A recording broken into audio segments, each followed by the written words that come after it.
Hi everyone, and welcome to the second video of week 7 lecture for Exercise Science 230. And what I'm going to do now, I'm actually going to sit with the lecture slides right in front of me. So there's 10 lecture slides which you can have in front of you. I'm literally just going to go through them step by step. So it's almost like giving a lecture but doing it online. And like I said in the first video, probably looking around sort of 10 to 12 minutes max to go through these aspects here.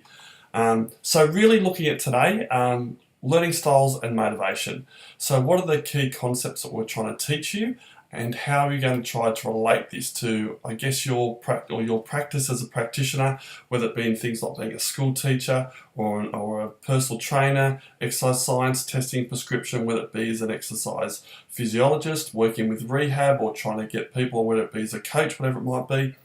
These things are really designed to help you, I guess, be the best practitioner you can be, depending on what area or what field you want to really focus on.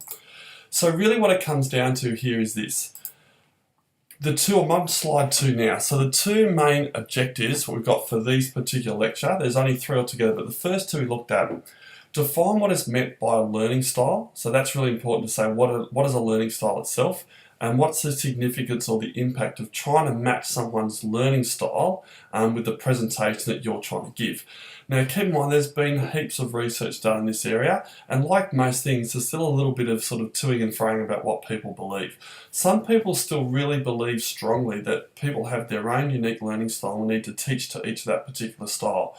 Yet there's a lot of people out there that go, yes, we have a preferred mode of how we like to receive information, but what the role of the practitioner really is to try to develop and have an array of different modalities when they teach, so to cater for as many people as possible, but also to present an array of different learning activities or learning styles. And that way you can train people in different ways as well. So probably where we're at the moment is, so rather than saying everyone has a unique learning style and you must teach that, understand that people receive information differently, they process it differently, they like different learning environments. So as a coach or practitioner, our role is to make sure that we come up with a multifaceted approach towards our teaching styles and take those into account without really saying we need to teach to one particular style or another. So there are our 2 main learning objectives that are presented in slide number 2. So slide 3, different learning styles we can look at. So in the textbook we've got for this unit, there's the author called Coker presents these different learning styles here, and a couple other slides I'm going to show you some other learning styles as well that can be presented in a slightly different way. But rather than going through each of these 5 different learning styles one by one, the key to this concept is really this. People do like to learn or I guess engage in different learning environments.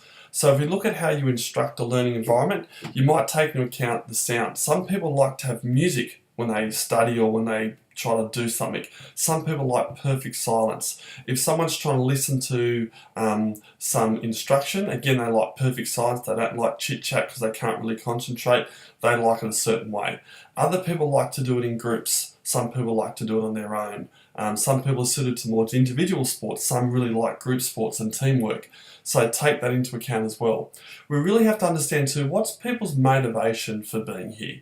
So for you guys doing this particular unit, it's a part of a bigger concept, which is you as trying to be either a school teacher, or whether it be an exercise scientist or an exercise physiologist, or maybe something else. So we have to provide meaning as to why should you be doing this unit now? What's your motivation for studying this particular material? How's it going to help you now and in your future context? And I guess we're learning more and more as teachers that we need to be really explicit in how we do that. So then you look at other aspects as well, like it says here sociological preferences in number 3 on slide 3. And that takes into account that peer approach. Do they like to hear from their peers? Or they like to hear from the teacher all the time, whatever it might be. They like to work on their own, they like to work in pairs, all those different things come into place. I know even coaching kids in soccer, it's really important to make sure that if you're going to tell them they need to learn the skill, they need to learn why. Why do I need to learn this particular skill? Why am I working on this defensive structure if I play forward a lot? So you need to be really clear with them the reason why you want them to learn this skill and how it's going to impact them now and in their games in the future. So it's just really important that we make sure that we come up with that preference as well. And then you've got that sort of what they call physiological preferences as well. So therefore how long you spend on a task. Some people like to be constantly moving. They don't like to sit still. They like to sort of do at times. So you might give them a bit of information, let them go out, do it, bring it back, go out and do it, bring it back. Other people like to hear the whole sort of thing first and then come up with a strategy and then go and do it. So all this slide is really telling you is try to take into account all these different things so you can try to understand the people that you're teaching, coaching, facilitating, and how can you come up with some really cool designs in your optimal learning environment to try to cater for as many of those different aspects as possible, because then you give people the choice. So if you can come up with a number of different environments, then people in theory have a choice. And that's one of the best things as, I guess, an instructor, is to give that learner choice. So slide number 4 has just come out of some research from Hill and colleagues looking at a wrestling sort of coaching design back in the 90s. It's a slide directly out of the Coker textbook, and it just gives you a picture of how you might design a gymnasium if you were trying to construct a learning environment or skill acquisition session. And all it's sort of showing you is a number of different structures you can go in. You know, in a classroom situation, we can have you in a round circle, or we could have you in tables where we go groups 1, 2, 3, and 4. That would change the way you see things. When you're a coach, if you stand in the middle, you've only got the attention of half them because half them are behind you. So when you coach and you're speaking to a group of people, one of the first things you need to make sure you do is you can see them all. Whether it be a semicircle in front of you, or maybe 2 rows, one below, or one sitting down and one standing up, making sure things like you're the one looking into the sun. Any distractions, they're not behind them, they're not behind you, they're behind them, so they can't see them. So whatever you need to do to capture those learners' sort of undivided attention, that's what you need to look at there. So this sort of setup gives the people different sort of, I guess, choices as well. Like we said, some people like to work alone, some people like to see them do the skill in a mirror, so they can actually see themselves juggling, whatever it might be. Some people like to actually have sort of some reading material to look at and read at the same point in time. There's a number of different modes in this particular slide, and all it's trying to say to you is think about when you're instructing people all those different aspects of learning, and that's the main thing there. So then the next slide, slide number 5, we actually go through and look at a couple of different learning styles, and you would have heard a lot of these. Some people are what we call more visual or like watching. Some people are more what they call auditory or listening or hearing or sound. And some people are more touch or kinesthetic or physical. And all they're trying to say is some people have that sort of propensity to want to engage in that different way. And in this particular slide here, it's got what they call the VARC questionnaire. So you can click on that and have a look at it and go through it yourself, and you might get different categories that you do. Just keep in mind, although you might think you're not necessarily a visual or an auditory or kinesthetic learner, but just you might have some preferred modes that might help you receive information. But it'd be important to realise that you don't want to focus just on that. You want to sort of look at as many different modalities as you can, because that will enhance the structure of what the information is in your brain as well. It will increase the number of synapses in a number of different ways. So you don't want to just focus on one, but you'll definitely have a preference. And the example I use here is, and again, this might be as boring as it sounds, it's not what I normally do on a Saturday night, but you might think about if you're doing a jigsaw puzzle. So we had a chat, my wife and a couple of kids the other day, we looking at a jigsaw puzzle, and my way of doing things, and I'll show you the next slide, I'm a very what we call analytical learner. So I like to get all the edges out first. So the 4 corners, then all the edges and do the border. Do that first, and now you go in and do the middle bit. My wife's like completely opposite. She's more what we call like a global type learner. She likes to do a part of the puzzle that she likes, whether it be the boats or the water, or whatever it might be, and start doing that, because the other stuff's just boring and I don't really want to do it, and I don't really think that's the best way in completing the puzzle as quickly as possible. So there's no right or wrong. We all need to look at it slightly differently because people like to do things differently. And I think that's what we're trying to say to in this particular stuff when we talk about learning styles. It's just acknowledging that we actually do all receive information differently, and we have a preferred way of actually trying to engage the material as well. So the main thing here is give people choice. If you can come up with a number of different modalities and give them the option and give them the choice to engage in, then that's a really good indication to start with where they might find. Even you guys, there'll be a lot of you that like the face-to-face lectures. There's a lot of you that like the online lectures that are different the way they're structured and whatever it might be. And it might depend on the unit, it might depend on the material. So again, there's just a number of different ways we're trying to show you.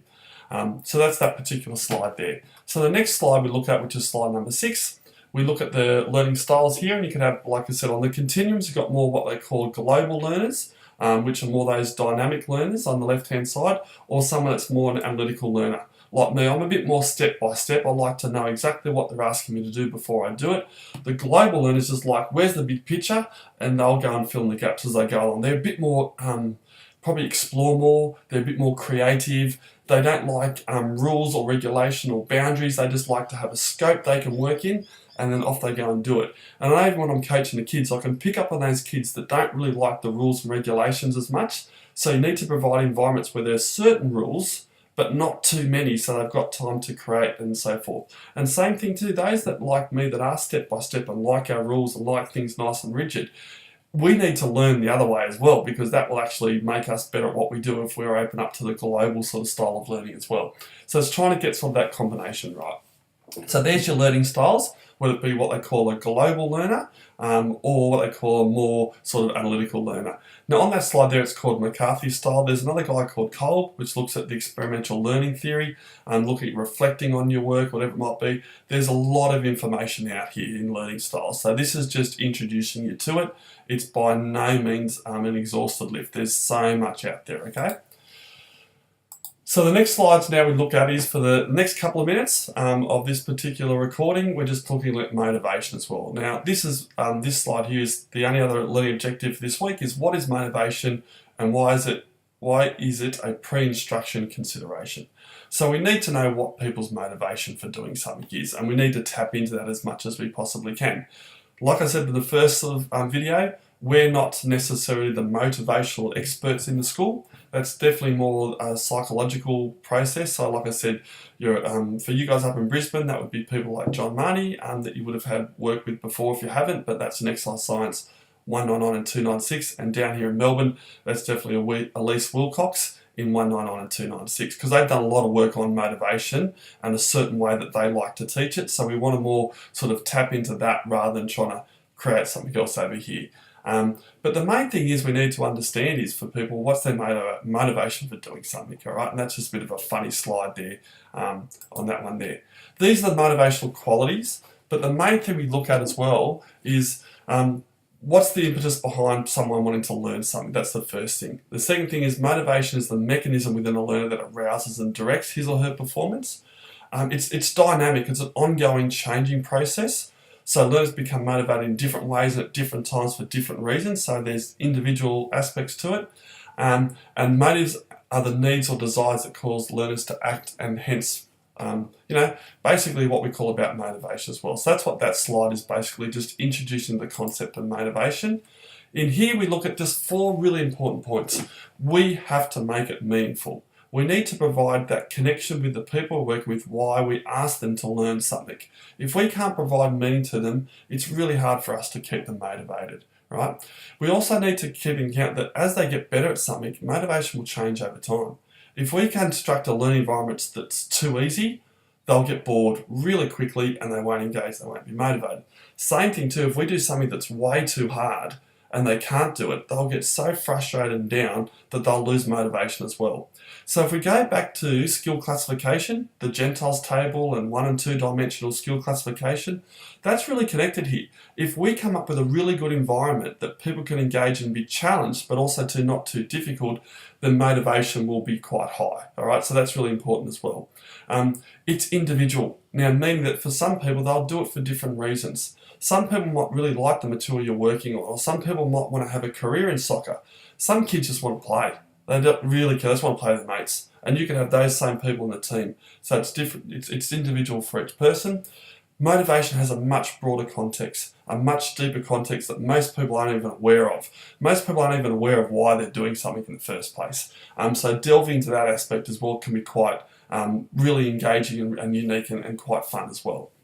But by definition, if we just look at the last slide here, we look at motivation, we look at what we call intrinsic motivation, and that comes from within the learner. And they work hard to acquire and refine their skills. And then you've got something called extrinsic motivation, and that comes from outside the learner, and they're working hard to gain the teachers or the coaches' favour, or have they done well, or whatever it might be.